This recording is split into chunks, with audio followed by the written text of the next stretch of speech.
लखनऊ के बहुचर्चित property dealer Atul Pandey हत्याकांड का बाराबंकी पुलिस ने खुलासा कर दिया है।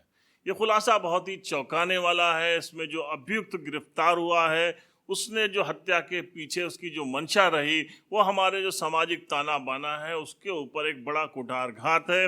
एक दोस्ती का जो पवित्र रिश्ता है उसको इस अभियुक्त ने तार तार कर दिया है। पहले हम आपको बताते हैं घटनाक्रम। 2 नवंबर की रात में एक कांड होता है किसान पथ के ऊपर। बाराबंकी के कुर्सी थाना क्षेत्र अंतर्गत इस घटना का जानकारी पुलिस अधीक्षक बाराबंकी को मिलती है। वो मौके पर पहुंचते हैं तो देखते हैं कि एक कार के पास एक युवक का शव पड़ा हुआ है, जिसकी गर्दन को बुरी तरीके से रेत दिया गया था। तो जो व्यक्ति सड़क पे पड़े हुए थे, उन्हें गले पर गहरी धारदार हथियार से चोट थी, जिन्हें अस्पताल पे भेजा गया तत्काल।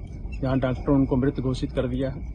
सड़क पे जो कार पड़ी हुई थी उसका नंबर था UP-FT 0107। इसके आधार पे जानकारी की गई तो वो अतुल पांडे हैं, जो रहने वाले सेक्टर N अलीगंज के निवासी हैं। उसकी जेब में मिले कागजात के आधार पर उसकी शिनाख्त होती है।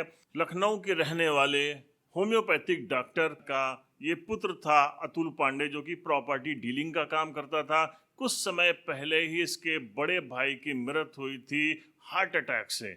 उसके पिता और उसकी वाइफ ने जब मौके पे आकर शिनाख्त की तो ये तय हो गया कि उसकी हत्या उसके किसी करीबी ने की थी। संदेह के आधार पर उसकी पत्नी ने 4 लोगों के खिलाफ नामजद रिपोर्ट दर्ज कराई। पुलिस ने उन चारों को आनन फानन में हिरासत में ले लिया। मौके से मिले साक्ष्य और डॉग स्क्वाड के आधार पर जब पुलिस की तफ्तीश शुरू हुई तो पुलिस को इस मामले में कुछ संदेह लगा। क्राइम ब्रांच का इसमें बहुत बड़ा रोल रहा है। बाराबंकी की जो क्राइम ब्रांच की टीम है, उसने आसपास के CC फुटेज को खंगालना शुरू किया तो पुलिस को CCTV से एक और युवक उस कार में बैठा हुआ जाता दिखाई दिया, जो घटना करके वहां से गायब हो गया था। उसके बाद पुलिस उसी समय कई टीमें बना करके, हमारी सर्विलांस की, SWAT की और इंस्पेक्टर पुलिस की टीमें लगातार लगी उसमें। पहले उनके मृतक के पिताजी द्वारा संदेह के आधार पर 4 लोगों का नाम लिखाया गया था। पुलिस उन पर काम शुरू की, सभी से हिरासत में लेके पूछताछ किया गया। इसके बाद लगा कि कुछ और कहानी है। आसपास के सारे हमारे कैमरे देखे गए और सर्विलांस से भी काम किया गया। अल्टीमेटली कैमरों से हमें महत्वपूर्ण जानकारी मिली। उसमें इनका दोस्त, मृतक का दोस्त विवेक एक कार में दिखा साथ में। उसे जब गहराई से पूछताछ की गई तो उसने घटना को स्वीकार किया कि मैंने ही उनको अधिक शराब पिला करके कार में एक चाकू से गला काट दिया था।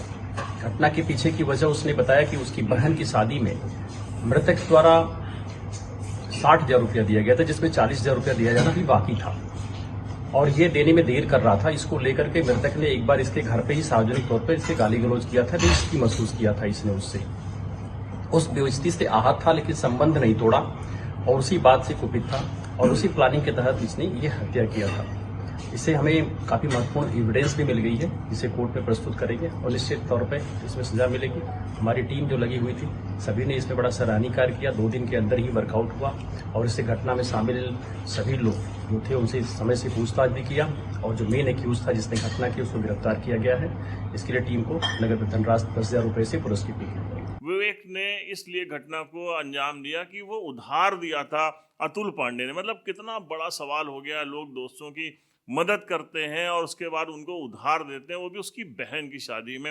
आप उसके पैसे नहीं लौटा पा रहे थे, इसलिए अपने दोस्त का मर्डर कर दिया। बहुत ही दुखदायी ये घटना हुई है, खासकर उन डॉक्टर KD पांडे के लिए, जिनका बड़ा बेटा कुछ समय पहले ही इस दुनिया से रुखसत हो गया था और छोटे बेटे की भी हत्या हो गई। पूरा परिवार टूट गया है। लेकिन बाराबंकी पुलिस ने जरूर एक बड़ा काम किया है और कड़ी से कड़ी सजा भी इस मामले में विवेक को मिलना चाहिए, जिससे एक नज़ीर हो जाए कि इस तरह के मामले फिर दोबारा ना हो। बाराबंकी से परवेज अहमद की रिपोर्ट।